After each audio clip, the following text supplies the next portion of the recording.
We're going to speak about magic in the world before 1500 CE today. And of course, defining terms, as you guys now know from my courses, is always a mess. How would you define magic? Well, a lot of the definitions you'll read have to do with humans taking actions that create change in the physical world through the supernatural. So this kind of a definition focuses on human agency and how manipulation of the supernatural world through either gods or intermediary celestial beings can bring about change in the physical world. But when you think hard enough about that kind of definition, you get to the point pretty quickly that, well, is prayer magic? Is asking for God to do things on your behalf a kind of magic? And so new generations of scholars have started defining magic in terms of practices that are marginalized. So rather than focusing on an objective category of human behavior, focusing on how religious traditions treat certain human ritual action. Magic could be said to operate according to regular principles. Those principles might not seem rational or logical, but they have an internal logic that can be described through principles. And this is just a handful of them. There are more that you could sort of spell out. Gender is often described as a principle of magical practice, for example. But these are three that might give you some sense of what I'm talking about. So the first one is sympathetic magic. This principle you can Google if you want more examples of, but the idea is like creates like. So if you're trying to bring about rain in the world, you might drizzle water or other liquid, something symbolic of the thing you want to see happen in the world as part of a ritual. Similarly, this kind of magic, sympathetic magic, shows up in the biblical texts. In the Old Testament, we have patriarchs putting spotted or striped rods, branches from trees, into troughs so that animals who drink from those troughs will have spotted or striped coats. That kind of belief is one that's really innate to the human brain. We think that we can create change through symbolic actions that mimic the outcome we're looking for. Polarity is similar, but almost opposite. Everything contains its own opposite. So some of the most dramatic, crazy stuff in magical practice happens in love magic. Love magic contains all kinds of blood, guts, urine, just crazy stuff, because inherent to the idea of love is its opposite, some kind of withering power, some kind of death or distancing. And so a lot of the magic to make someone fall in love with you will really emphasize the nature of polarity. To bring about life, we need death, and so on. And magic numbers are another recurring principle in magic, that certain numbers have a power. 4 or 7 or 3 or 66 or 666.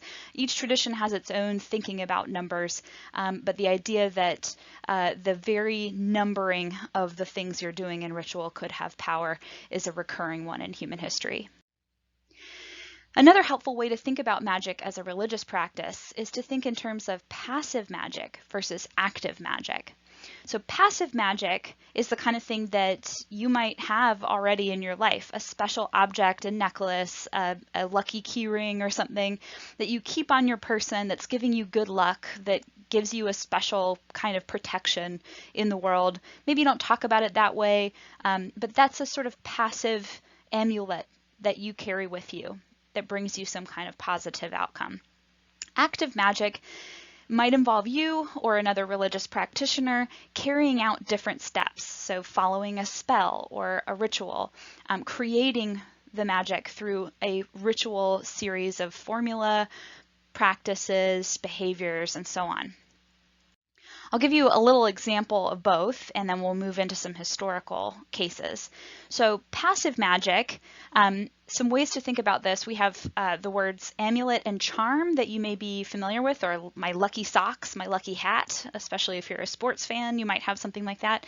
Other good words are touchstone, talisman, and phylactery. And these all have senses of something that you return to, that you're protected by, that you can sort of touch in your pocket and that will bring you some kind of connection to either an abstract concept like luck or good fortune or a very concrete relationship with a deity.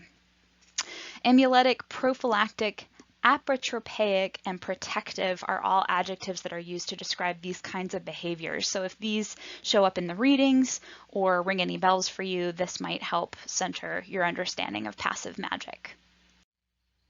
When we think about religious practitioners or ritual experts, I want to add a little call to think broadly about these terms, right? In our primarily monotheistic American culture, we tend to think of priests as respectable practitioners and a lot of other folks as, sort of primitive practices or something like that. But all of these religious practitioners are serving the same kinds of functions, and I would actually argue that our doctors in the monotheistic West might be serving similar kinds of services for us as well. So when we see words in the literature like shaman, medicine man, magician, or magi, we want to think about these really broadly and think all of these people are bringing religious expertise and the ability to help people heal themselves, protect themselves, and anticipate what could be coming in the future.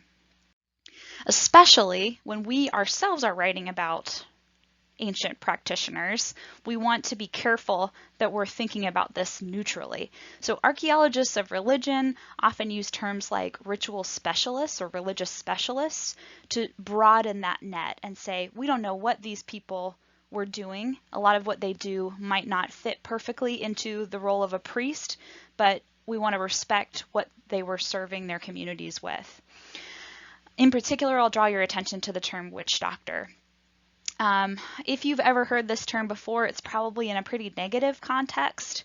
A witch doctor is a healer who treats illness caused by witchcraft. That is, especially in cultures where you feel you can curse somebody, where you feel that health effects, if you have a sudden onset of disease that could be caused by a curse or a spell, that's an important service to be able to treat someone medically when they believe the cause of the disease is supernatural.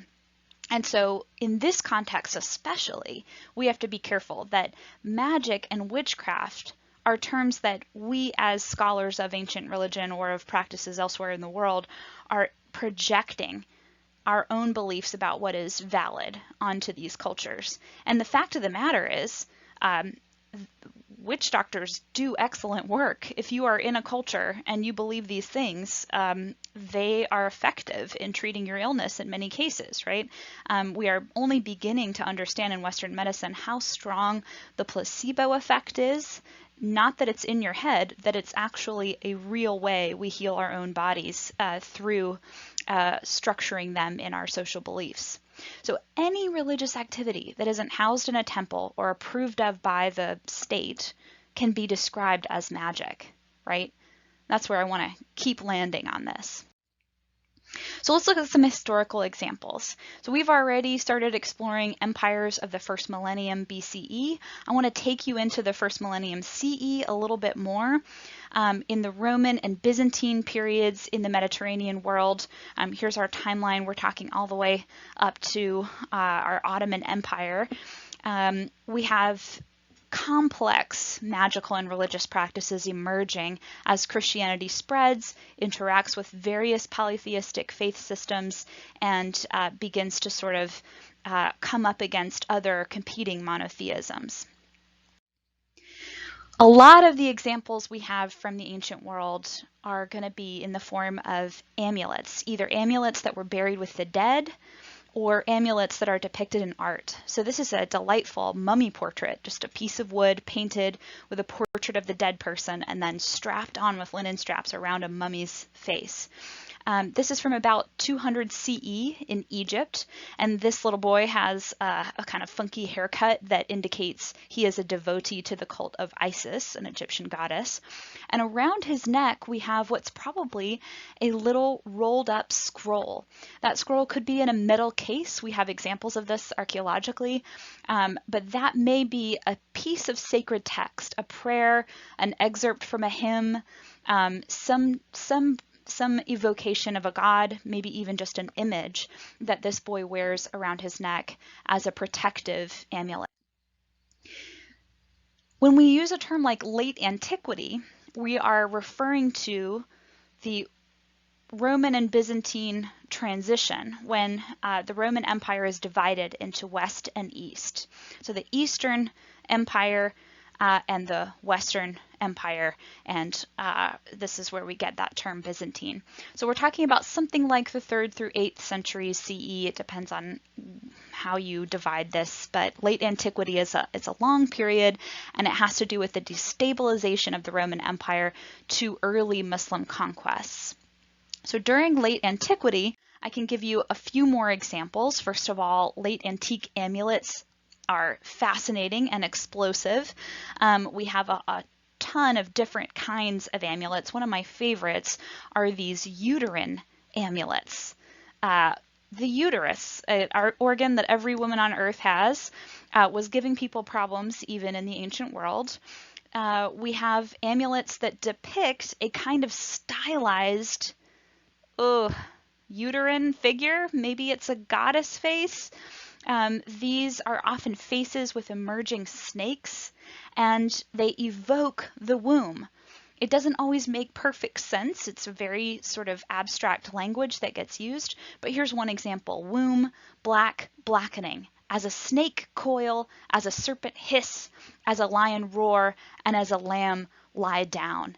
I love these kinds of amulets. They're such a good example of, man, periods sucked in every period. Okay. An example of active magic from this same late antique period is the use of magic bowls.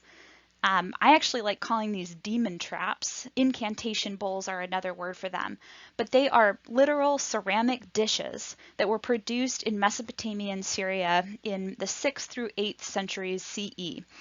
You went to a specialist. You had someone who could write in Aramaic, who probably specialized in this type of object, and the pictures at the bottom are the demons you're trying to trap.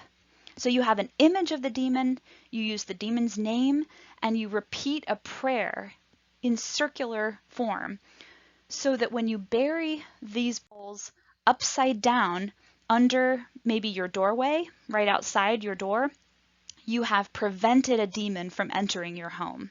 So these are really bowl traps, kind of like a booby trap from a like an Acme cartoon.